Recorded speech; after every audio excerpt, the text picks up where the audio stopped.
Yo, what's up, everyone? Welcome to the True Blue Podcast. I'm your host, Zach Sucardi. You can find me on Instagram at True Blue Podcast. And as Mitch Hedberg would say, you can also find me at the store. He said it way better and shit, but yeah, it's a great joke. Oh shit! I haven't done a podcast since the early June. But shit, here we are. It's all good. Summertime. You know what I'm saying? Yeah, it's Tuesday night? Tuesday night's kind of eh. Monday has a thing. Wednesday, Thursday, Friday, Saturday, Sunday. But Tuesday's kind of, gotta have something to do on Tuesdays. You know what I'm saying? You really do. You gotta figure it out. Yeah, shit. I'm happy to be here. We're going to talk some bullshit. We'll say what's up. Catch you up to what I've been up to. Do some self-care poetry and then have a song here for ya. I feel all right. I went swimming today. I can feel my body needing more swim time, which is a good feeling. I'm doing about a half hour, but I can feel it needing more. So I think come July, I think I'll probably increase it, maybe another 10 minutes or something. And I'm really grateful that I have a pool, at the gym, so close and all this shit. I have to specify in the summertime that when I'm swimming, I'm in a pool. I'm not fucking, I'm at a gym, because I tell people, oh, I'm going swimming today. And they're like, oh, cool, where? They expect me to say the ocean or fucking water park, pepperoni or whatever the fuck. Nope, just the gym. Just gonna swim some laps. But when I tell them that, then they're like, oh, cool. And then we talk about that and shit. Now that COVID is things are opening, I'll just say. I think I may get swim lessons again to refine some of my strokes and to learn some new techniques. And I reached out to my swim teacher from 10 years ago, and she's still around. She's like, yeah, what's up? And she was old at the time, and she 10 years later. She was real cool, though. She was like a hippie minister. So even before we would swim, we would just sit on with our feet in the water, and I would just tell her whatever the fuck's going on. And she would give me some positive shit. It was real cool. And then she was really good swim teacher. I was very, very grateful. Hey, when you see giant scissors when they have those fucking ribbons and shit, and they're opening whatever the fuck, some business, right? And they have those giant scissors. What the fuck else would you use those giant scissors for? Where do you put them? I'm sure they go in some closet somewhere because they're part of some whatever. But who has those scissors? Who bought them? They're fucking huge. You only use them to cut open a ribbon. Right? What the hell else? I saw something recently. It was a friend of mine posted something on Instagram, and I thought, fuck, it's a big ass scissors. Is there a second purpose for those scissors? If there is, I'm dying to know. What would the second purpose to that be? Throughout my life, I think, I don't know if they're just parts of, parts of movies, TV shows, parts of music, lyrics and stuff. And throughout my life, I sort of use them when I'm saying certain words or certain sentences or whatever, certain scenarios.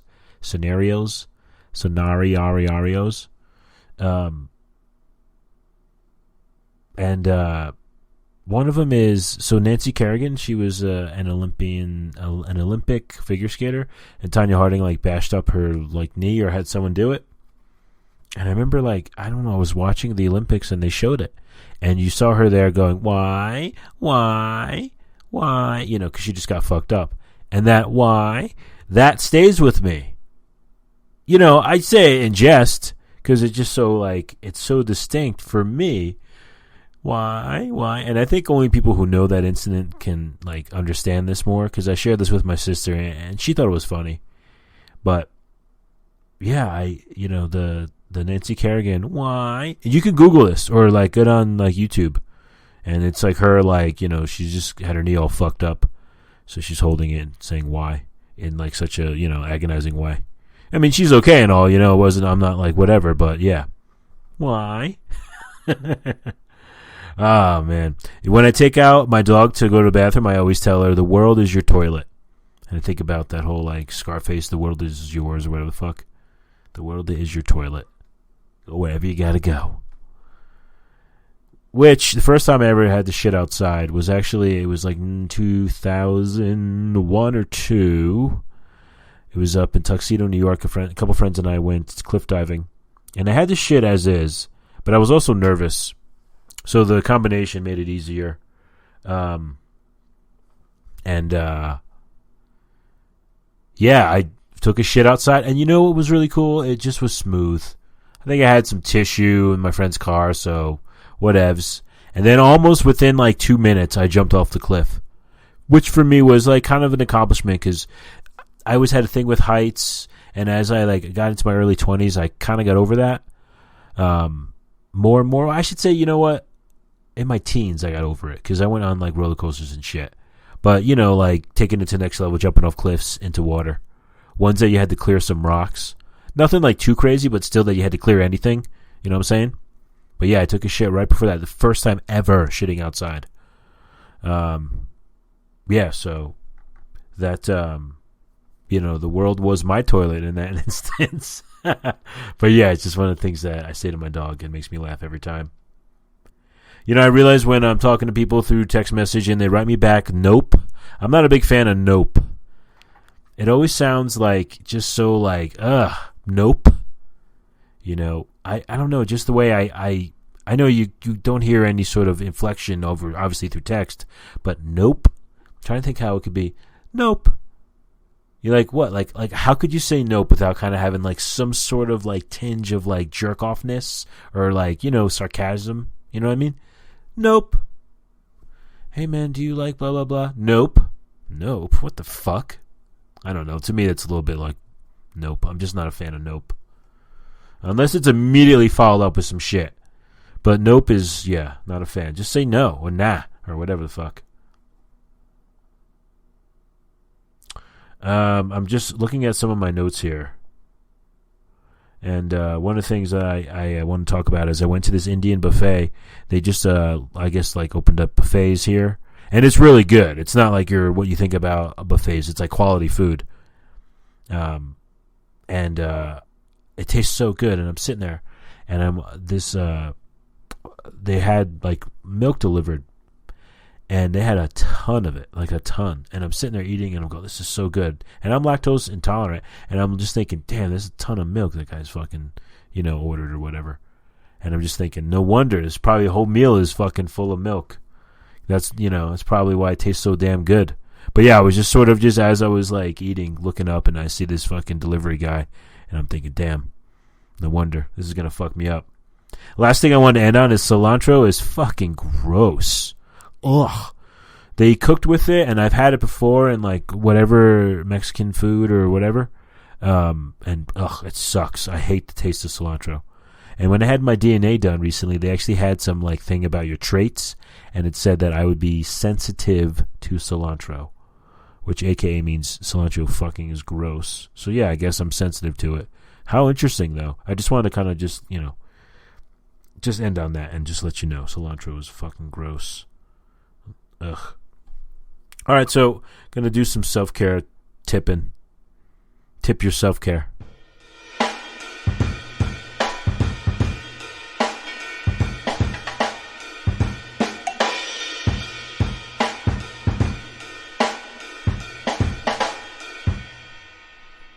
All right, so this week the self-care tip is simply something I've been doing recently, which is I have a friend text message me every day around 4 p.m. to make sure I'm going to the gym, just to hold me accountable.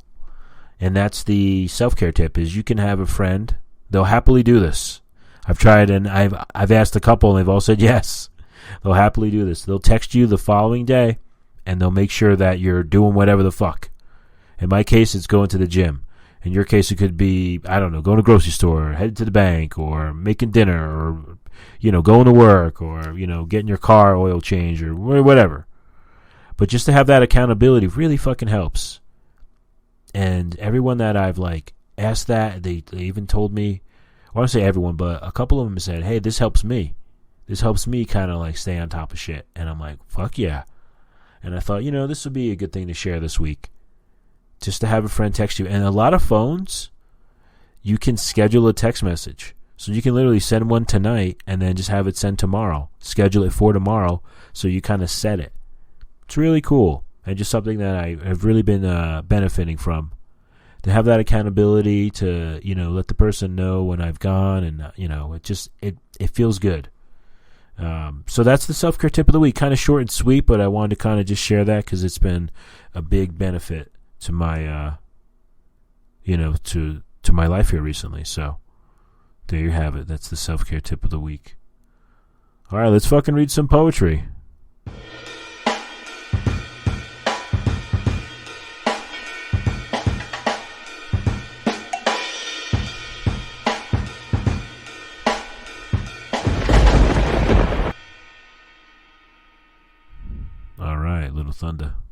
Little thunder. So shit, let's read some haiku moment. Let's get some haiku action going on. Let's see. What did I stop at? I think 181. Juan 81. Alright, here goes. Tide pool refilling time with water. Fiddler crab, all of its gestures in tune. Desert quietly composing silence. That's a good one. Easter lily holds the morning.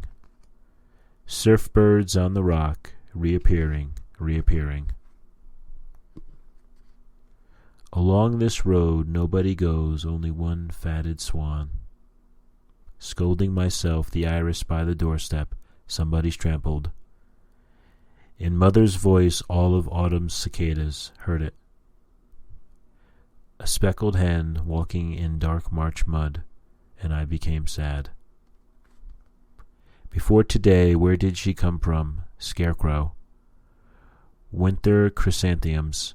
Friends invite me out, but these winter chrysanthemums. The loneliness frost growing to my night sight, this morning also. Without a place to die, crouches where he pleases, winter fly. Yeah, that's brutal. A winter chrysanthemum, although I close my eyes, flecked with dust. Salamander from stone to stone in the numbing water. Drifting clouds, a pear petal is drawn to its reflection. Through the dark it comes to us, the slow rhythm of the first frogs. Mountain stillness, trumpet vine, bright on the old barn. Indian summer in the grinding stone, a red leaf. Sleepless night, on the screen a firefly, flashes, flashes, flashes. A gentle tugging on my line, the late summer moon. Across the road from the sunflower patch, a sunflower. Autumn moon out of the dark hills, a flight of cranes. So many years that inchworm across his stone. Well, shit, there you have it. That's pretty cool. Those were some cool ones. They were chrysanthemum was all over that motherfucker. But that was really cool. That was from Haiku Moment, page 181 to 190. All right, we're just flying along in this motherfucker here today. So, hey, we're going to get on to the True Blue playlist of the week and the True Blue song of the week, y'all.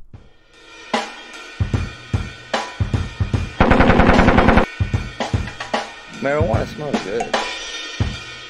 Fuck you! Fuck you! Whoa. Simmer down. All right, so this song that I chose this week is by Mammal Hands. The song is called Chaser. It's on an album called Captured Spirits that came out in 2020. My homie John actually made a best of playlist last year, and this was on it, and this song is fucking awesome. As soon as I heard it, I was like, this song is really good. It's instrumental. The tempo it's right away you hear it. It's set by the piano and the drums. Catchy as fuck. This song is catchy as fuck. And it's jazz, pepperoni, whatever, modern jazz, all these different sects of jazz. Saxophone sounds great in this song. Just like a guitar would, honestly. It complements it in the same way. The song just makes you feel good, like you want to move. Helps you think, too. I find a lot of instrumental music does that. You're not clouded by what the hell the lead singer's saying or how he's saying it. You're just sort of taken by the instrument or, whatever. Great piece of music here. Something that, I have a playlist that I have kind of separately where I have all these songs that are have saxophone in them that are really good, that aren't necessarily traditional jazz songs and aren't necessarily all jazz songs, but this one happens to be. Yeah, again, it's called Chaser by Mammal Hands. Check the song out. I'll add it to the True Blue playlist. I'll definitely be sharing it.